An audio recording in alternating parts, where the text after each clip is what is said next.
pengangguran dan bagaimana mengatasi angka pengangguran ini di kampung halamannya, khususnya di Kecamatan Tilatang Kamang, dan tentu saja juga secara umum Indonesia.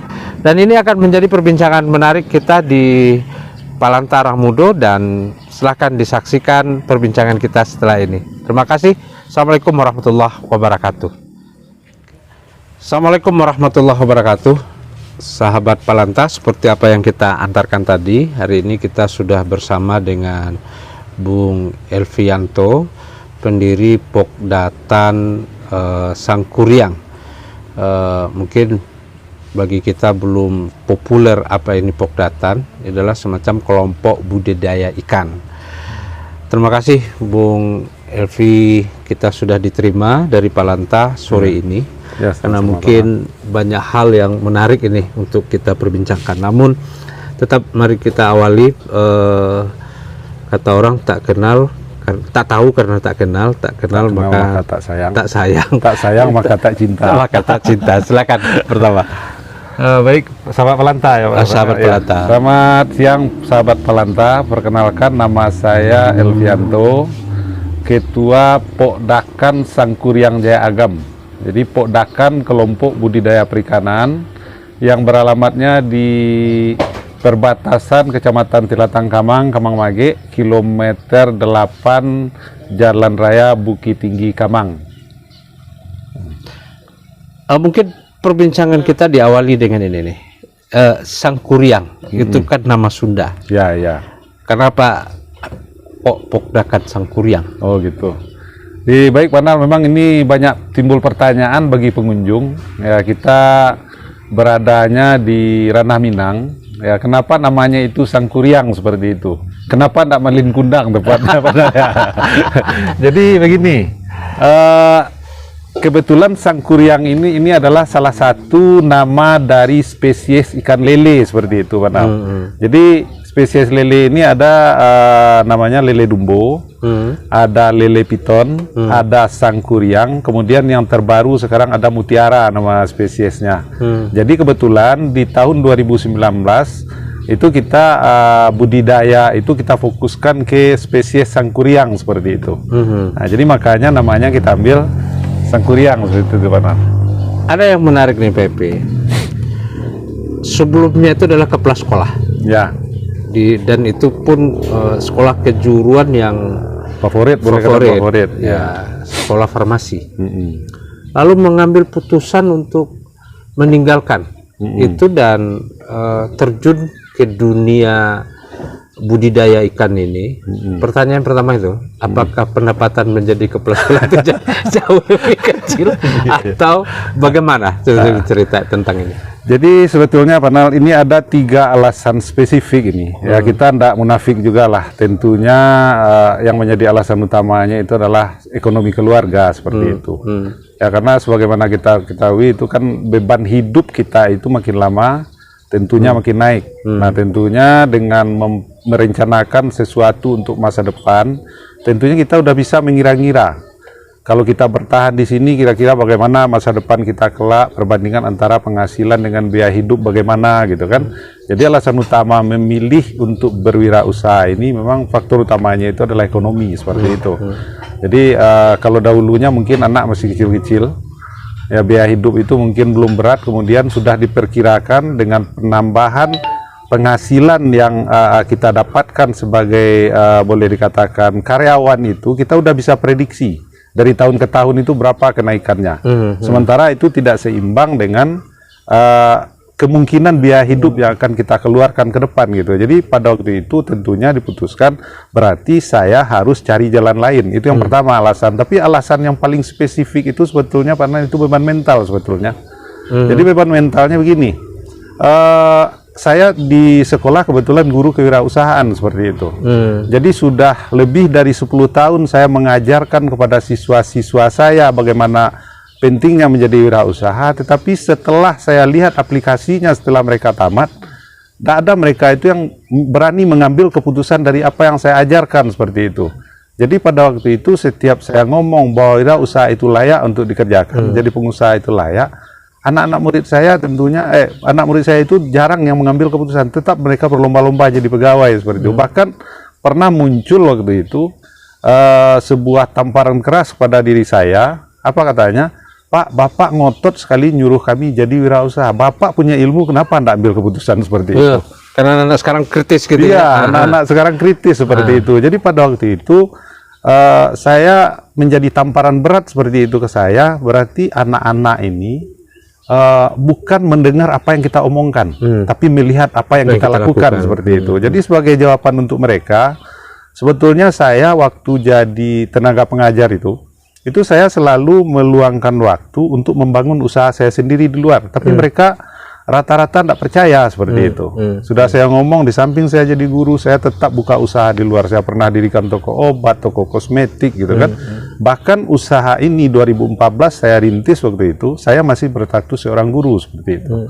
Jadi itu alasan yang kedua, Pak Nal. Jadi alasan yang ketiga itu sebetulnya ini menjadi beban mental bagi saya. Itu mungkin Pak Nal udah kenal dengan saya itu semenjak tahun 2002 bahkan. Bagaimana saya dengan saudara kembar saya itu selalu gencar bagaimana membina generasi muda itu, karena jujur saja Pak Nal sedih melihat apa yang akan terjadi dengan generasi di kampung saya nanti. Ya, karena di kampung saya itu jujur saya Pak Nal mungkin yang banyak itu adalah ponakan seperti itu. Ya, ada ikatan emosional semuanya. Jadi karena kegelisahan seperti itu, mungkin pada waktu 2002 itu kami melatihnya, membina mereka itu dengan silat.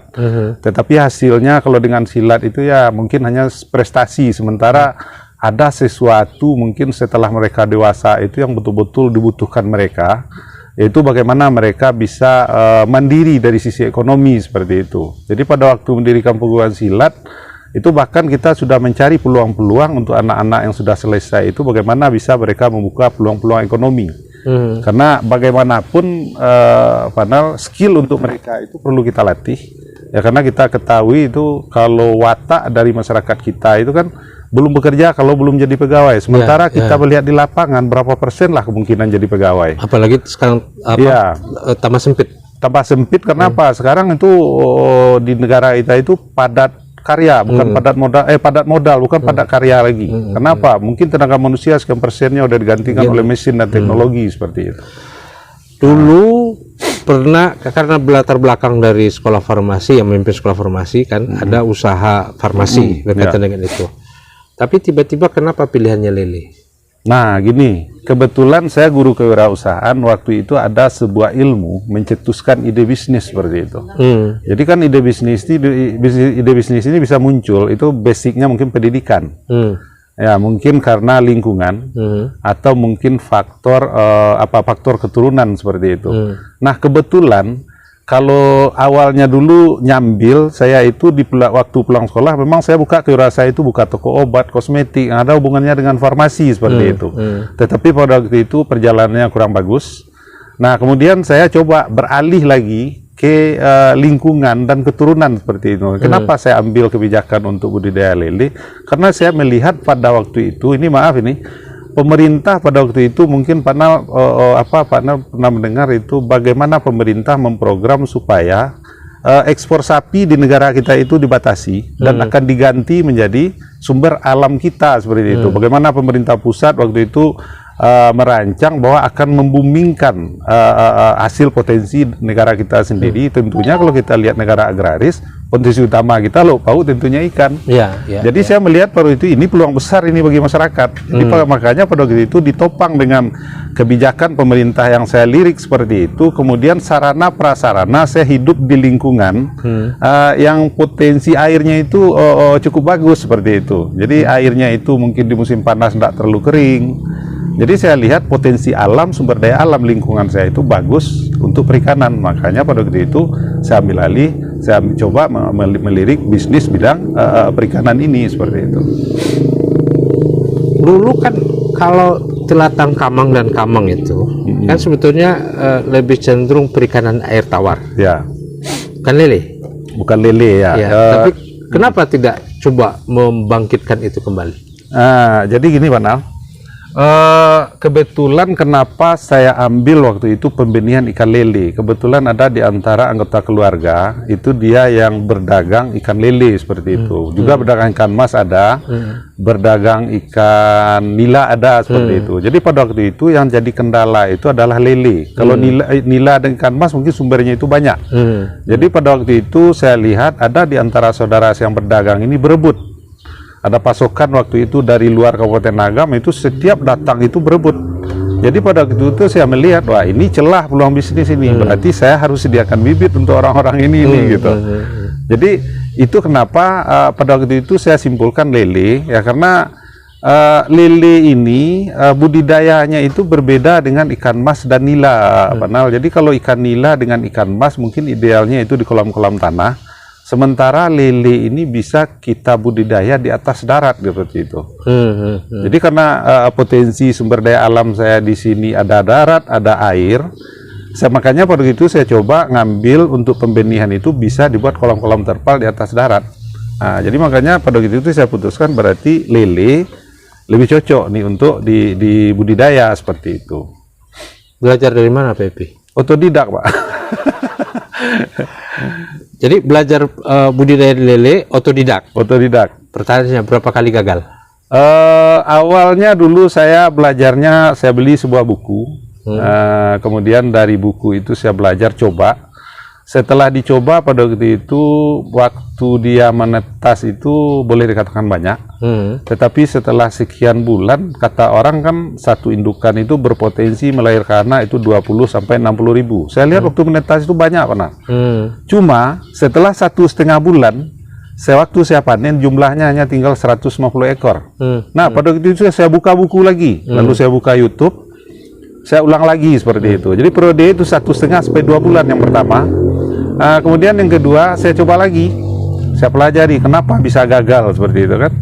Saya ulang lagi, pada waktu itu saya konsultasi dengan penyuluh di Kecamatan Telatang Kamang.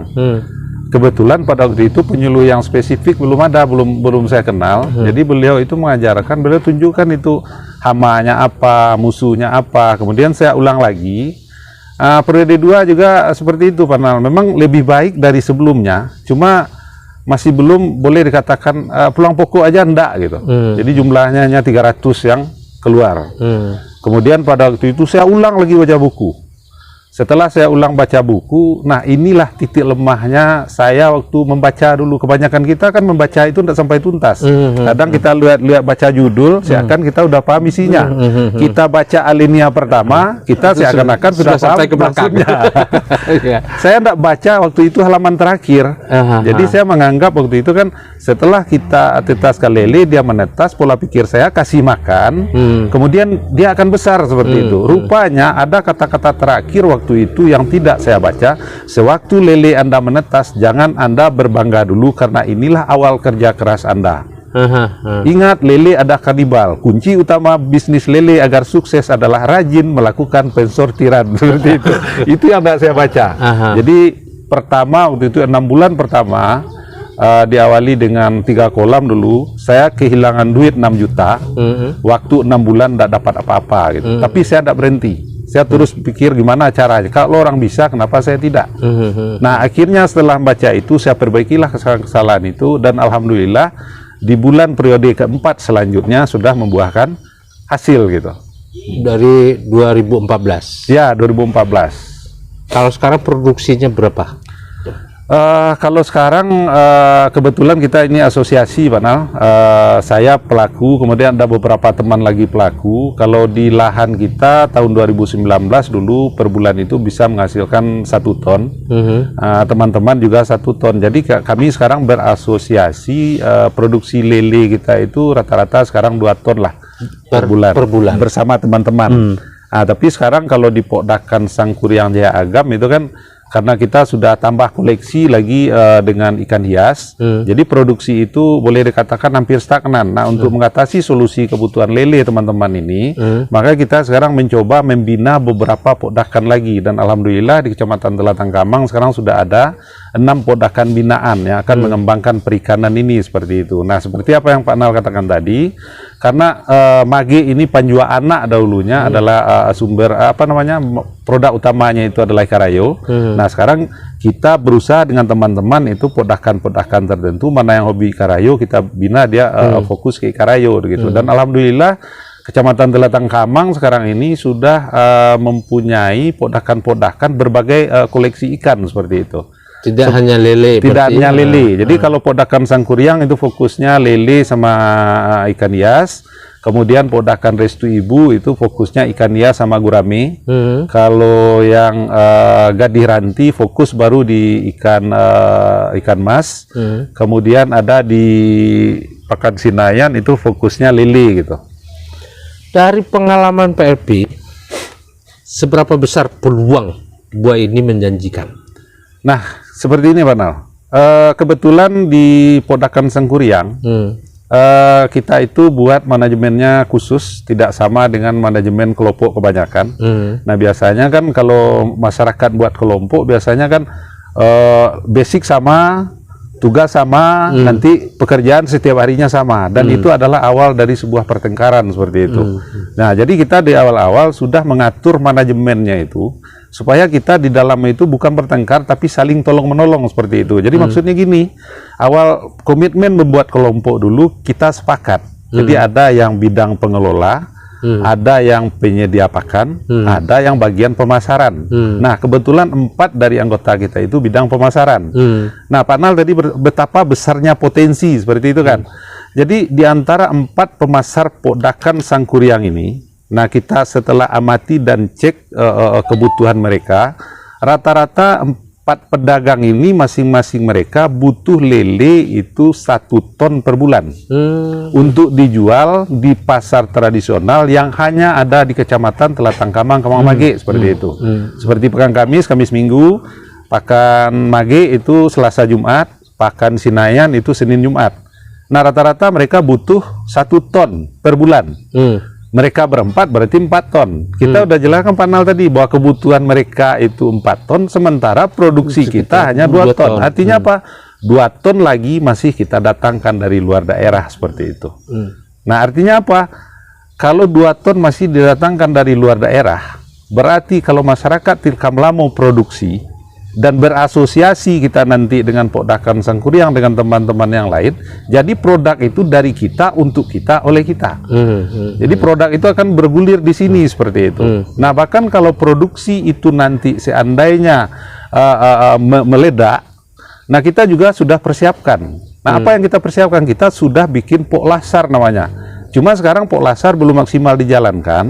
Poklasar itu kelompok pengolahan dan pemasaran. Jadi di sana nanti kita sudah melakukan pelatihan kepada anggota itu buat abon lele, stik lele, lele asap, bakso lele seperti itu. Nah, kenapa ini belum kita kerjakan? Karena untuk konsumsi saja belum terpenuhi. Kalau kita masuk ke sini nanti kerepotan lagi mencari untuk konsumsi seperti itu.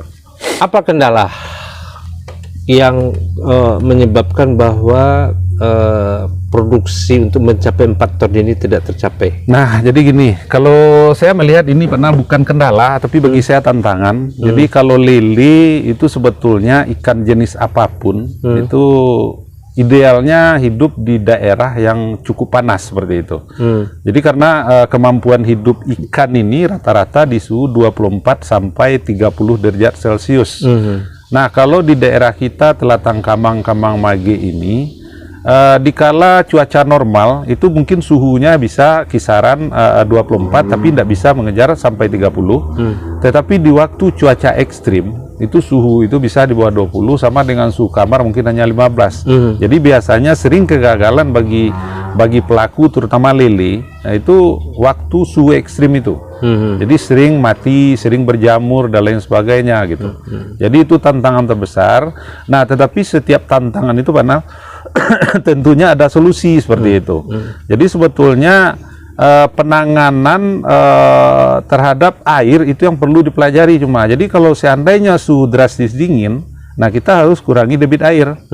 Nah, agar cahaya matahari bisa membuat hangat seluruh air gitu. Nah, manajemen seperti itu yang perlu kita wariskan dan kembangkan kepada masyarakat sebetulnya untuk mengatasi kendala-kendala seperti itu. Selain dari usaha itu, PIP kan juga ini melakukan pelatihan ini. Mengundang siapa saja datang ke sini untuk ini. Ya. Rata-rata dari mereka yang datang itu, berapa yang mengaplikasikan ilmu? Jadi gini Pak Nal, ini sebetulnya tantangan yang berat itu bagi kita itu ya. Bagaimanapun kita mengajarkan kepada masyarakat karena watak dan pola pikir ini sudah terbentuk dari keluarga.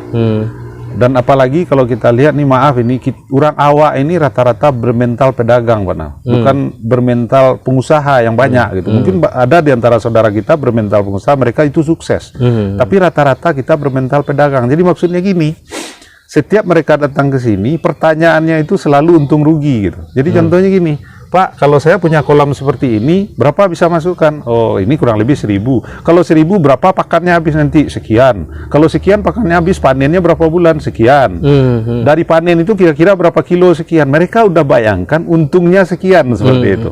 Nah, sementara mereka tidak pertimbangkan kendala, mereka tidak pertimbangkan iklim, cuaca, musibah, dan lain sebagainya. Jadi rata-rata mereka tidak siap untuk itu. Jadi sewaktu dicoba, rupanya pas mereka coba, gagal. Nah, gagal ini kebanyakan karena mereka tidak aplikasikan teori sesuai pengalaman yang kita ajarkan.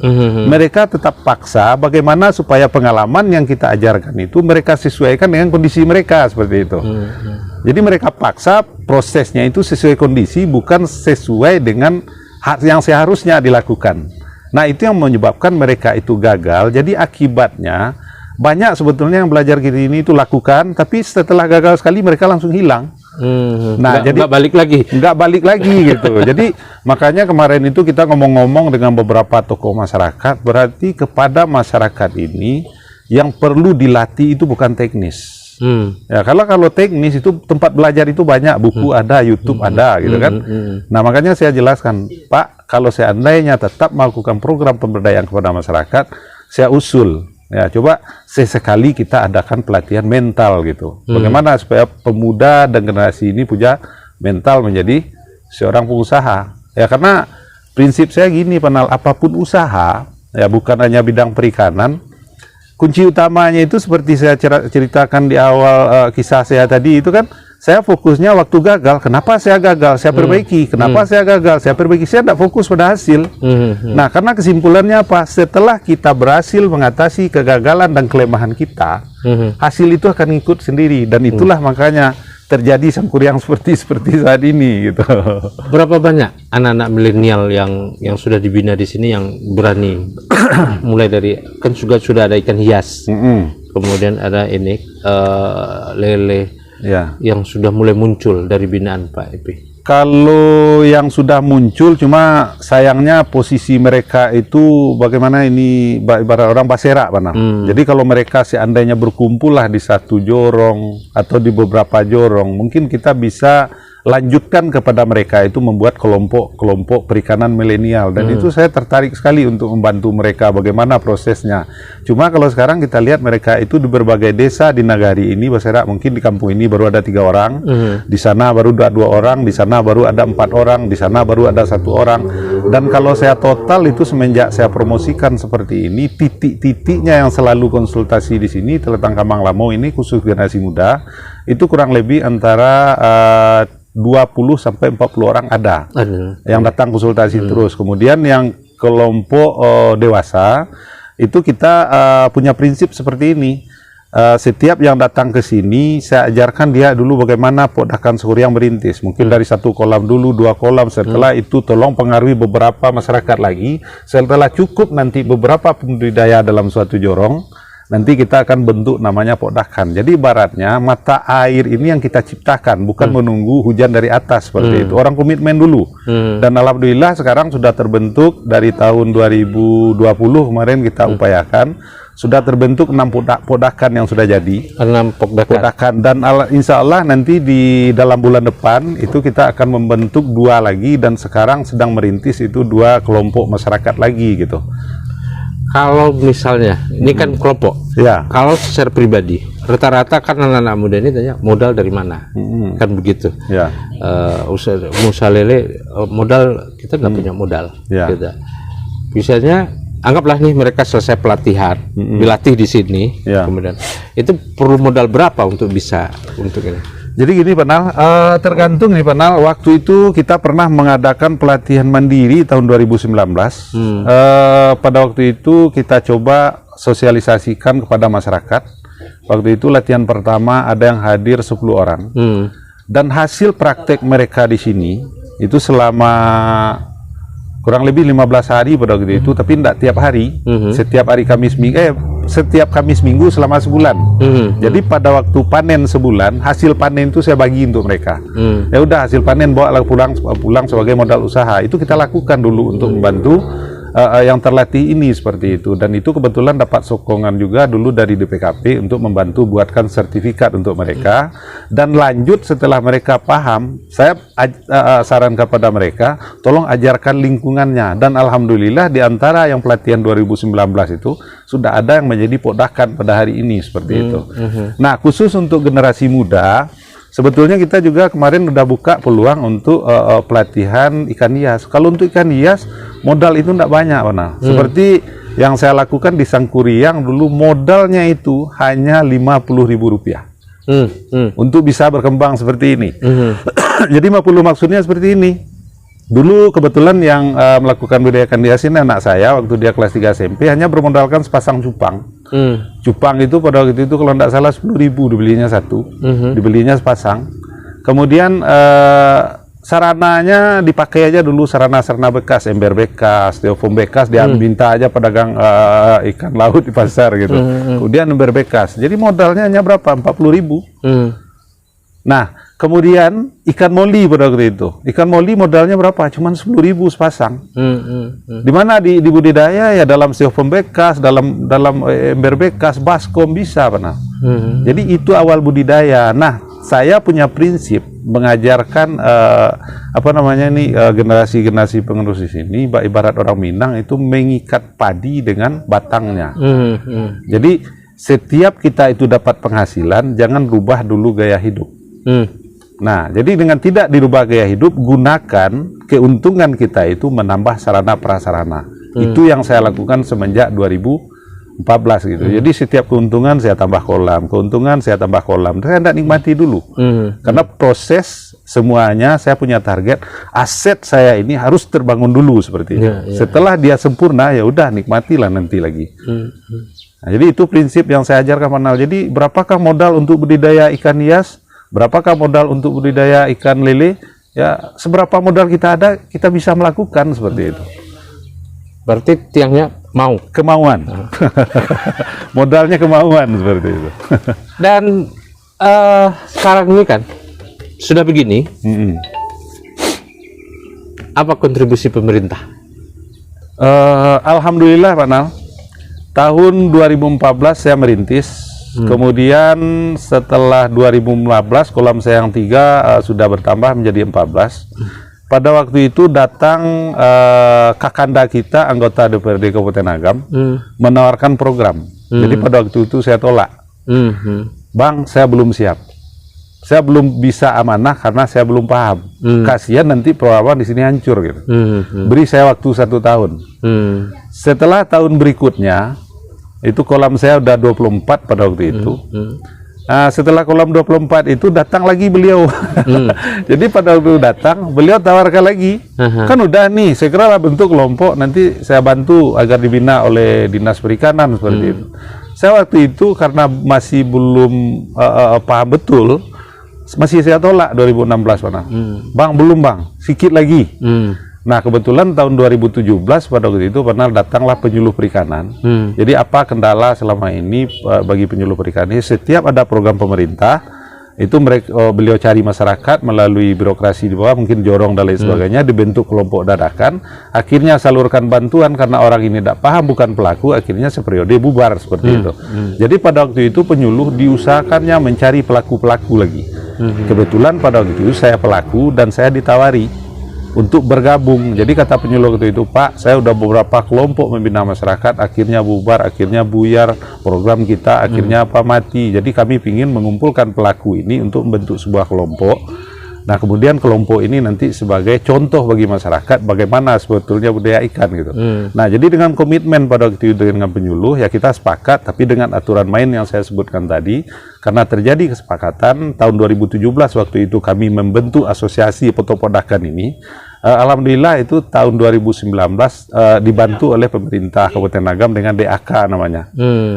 Jadi kita tidak pernah minta gitu, karena ini dilirik oleh dinas atau PPL, mungkin ini perlu sebagai contoh bagi masyarakat bagaimana melakukan budidaya. Kita tidak pernah minta, itu 2019 diberi program, dan dari program itu kebetulan pada waktu itu kita tahu itu 8 di Kabupaten Agam yang dibantu. Dan alhamdulillah kalau kita dapat bocoran dari DPKP Agam, alhamdulillah itu Sangkuriang yang masih bertahan kolamnya sampai hari ini. Yang lainnya boleh dikatakan ada yang belum seperiode kolamnya udah dibongkar seperti itu kan. Nah, karena kita lakukan hal seperti itu, pemerintah atau DPKP Agam juga terus support gitu. Sehingga 2019 kemarin ini kebetulan ada bantuan dari kementerian untuk karena masalah COVID waktu itu, ya kita karena diliriknya budidaya ikan hias di sini sangat serius, pemerintah juga support waktu itu dengan Bansapras tahun 2020. Nah, karena kebutuhan akan lele sekarang masih menjadi masalah, nah 2021 kemarin pemerintah juga bantu dengan UPR, unit pembenihan rakyat seperti itu. Jadi kalau saya perhatikan, pemerintah ini asalkan ada pelaku yang betul-betul amanah dan betul-betul serius, saya yakin itu pemerintah ini tidak diminta, beliau akan beri seperti itu. Jadi itu yang kita ciptakan iklim itu sekarang di tengah-tengah pelaku. Bagaimana mereka punya komitmen, semangat, dan lain sebagainya, seperti itu. Kalau luar Tilatang Kamang, sudah berapa banyak yang belajar ke sini? Kalau yang luar Tilatang Kamang yang sudah melakukan itu dari Pasaman, kemudian ada dari Sawalunto juga, yang banyak itu dari Bukit Tinggi. Bukit Tinggi sekitar. Jadi kita tetap fasilitasi mereka gitu. Nah, walaupun terkadang kalau seperti daerah Bukit Tinggi itu kan sudah di luar Kabupaten Agam, tetapi saya prinsipnya gini, kalau bidang perikanan siapapun yang mau belajar saya beri, walaupun bukan orang Kabupaten Agam, tentunya sebatas kemampuan yang kita punya gitu. Dulu pernah dari provinsi, di Bonompu itu pernah dulu masuk, tapi keluar masyarakat itu adalah soal pasar. Karena ketika setelah panen, mereka bingung mau jual kemana. Nah, kalau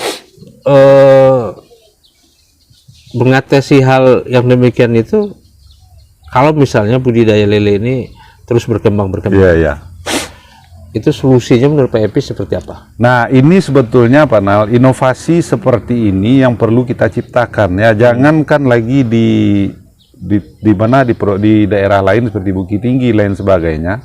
Itu di Kabupaten Agam sendiri saya lihat itu ada sesuatu yang unik, tapi kita di Kecamatan Tilatang Kamang ini buat sebuah terobosan inovasi gitu Pak Nal. Jadi kebanyakan kan gini nih, asalkan ada teman podakan, mereka ini berkompetisi, mereka menganggap teman mereka ini adalah kompetitor. Jadi mereka rata-rata saling berlomba, bahkan saling menjatuhkan. Tapi di Kecamatan Tilatang Kamang kita buat situasi berbeda. Jadi kita menganggap podakan lain itu adalah mitra, bukan kompetitor. Dan itu yang kita ciptakan pada hari ini. Kami punya asosiasi di Tilatang Kamang Bage. Dan insya Allah beberapa waktu ke depan kita akan membentuk Gapokkan namanya. Nah, jadi maksudnya ini, pemasaran itu kita tidak perlu langsung kepada tengkulak, di antara kita dengan kita aja bisa. Jadi contoh gini, ada teman kita contoh beli bibit ke Sangkuriang, kita pesankan pada dia, sewaktu panen nanti Pak, cobalah cari pasarnya, kalau tidak dapat bawa aja sini nanti. Silahkan cek harga di pasar. Nah, kemarin kebetulan ada teman kita dari Bukit Tinggi itu, Pak, lele saya udah mau dipanen, bisa enggak saya antar sana? Boleh, tapi 3 hari menjelang panen lapor dulu, biar kita atur dengan teman-teman yang lain. Nah, kemudian saya saran gini, coba cek harga di pasar dulu. Kalau bisa dijual di Bukit Tinggi, jual aja Bukit Tinggi. Kalau nggak bisa jual, antar aja tempat saya. Mana tahu di Bukit Tinggi harga lebih mahal karena lebih dekat. Rupanya, apa katanya? Saya udah masuk Bukit Tinggi Pak, harga cuma ditawar oleh pedagang 14. Ah, bawa ke sini, saya beli 18 gitu. Ya kenapa? Kita langsung putus rantai distribusi. Jadi teman-teman yang beli bibit di sini panen antarkan ke sini, kita langsung serahkan ke bagian pemasar anggota kita, dia langsung masuk pasar. Jadi tidak melalui tengkulak lagi gitu. Kemudian kita di sini bermitra dengan teman lain, ada teman yang panen, kita bantu jualkan, toh kita mau ngambil juga luar daerah. Kenapa enggak teman kita yang kita bantu gitu? Nah begitu juga teman-teman, ada orang bilang seperti ini, Pak, kalau diajarkan orang pembenihan kan dapat kompetitor, nanti enggak. Saya merasa selama ini bukan kompetitor, bahkan mitra. Terkadang produksi saya tidak sesuai spesifikasi dengan yang diminta oleh pelanggan. Nah, sewaktu saya tidak punya, saya telepon teman saya punya, saya minta dia untuk ngantar tempat saya jual sama orang. Saya bantu teman, saya pun terbantu gitu. Pelanggan saya tidak lari gitu kan. Nah, jadi iklim seperti itu Pak Nal yang kita ciptakan. Jadi sebetulnya kalau kita mau berbaur, membentuk suatu kesatuan, bekerja sama antar podakan, tidak ada produk ini yang tidak terjual. Bahkan, ini maaf nih, sampai hari ini kita masih kekurangan barang-barang produksi seperti itu. Kalau untuk Pak Epi pribadi mungkin sudah selesai, tapi saya tahu betul ini Pak Epi ini orangnya gelisah. Tantangannya sudah jelas gitu ya. Apa sih harapannya ke depan supaya anak-anak muda ini muncul semangatnya untuk berusaha, wirausaha ini? Ya tentunya gini Pak Nal, kalau kita lihat merubah generasi muda ini sebetulnya tidak segampang merubah atau membalik telapak tangan. Kenapa? Karena karakter mereka itu mungkin sudah terbentuk secara turun-temurun seperti itu. Jadi kalau menurut saya itu seperti yang udah sering kita bicarakan juga, memang iya kita berusaha bagaimana masyarakat ini punya komitmen, tentunya pengambil kebijakan yang bisa menciptakan sebuah program juga melirik hal ini, bahwa hal ini adalah sesuatu yang serius yang perlu kita perbaiki gitu. Apalagi kalau kita lihat mana Kabupaten Agam itu mungkin PAD-nya boleh dikatakan bukan dari bidang lain selain bidang pertanian, peternakan dan lain-lain, karena berapa luasnya hamparan sawah, hamparan air yang ada di Kabupaten Agam beda mungkin dengan kota lain. Mungkin bagi mereka itu ada pariwisata dan lain sebagainya gitu kan. Nah karena karakter anak ini sudah terbentuk dari keluarga, udah puluhan tahun, bahkan turun-temurun. Tidak mungkin hanya dalam waktu seminggu latihan, sebulan latihan mereka itu, pola pikirnya akan berubah seperti itu. Jadi harapan kita, yang pertama mungkin kepada orang tua, itu mungkin memberikan fasilitas dan motivasi lah kepada anak-anak mereka. Ya seperti pemerintah gitu juga mungkin tingkat nagari, bagaimana beliau-beliau itu lebih fokus sekarang itu pada program-program pemberdayaan masyarakat. Ya bukan kita mengenyampingkan program-program berupa proyek jalan, jembatan, lain sebagainya, itu memang perlu gitu. Tapi apalah gunanya jalan, apa guna jembatan kalau hasil produksi masyarakat itu stagnan. Stagnannya itu karena keterbatasan SDM mereka. Ya, mungkin karena SDM mereka itu stagnan, sementara teknologi sudah berkembang, mereka tidak bisa mengikuti.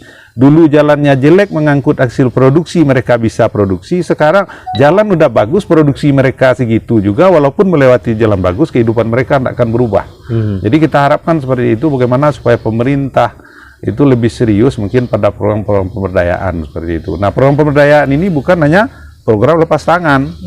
Kalau selama ini kita lihat kasih program, ya udah kontrolnya hanya apa saja, kontrolnya mungkin per periode. Jadi di samping dibuat program pemberdayaan, mungkin ada petugas yang selalu melakukan pembinaan gitu. Sebab masyarakat itu tentunya untuk berkembang itu butuh diperhatikan dan dibina terus.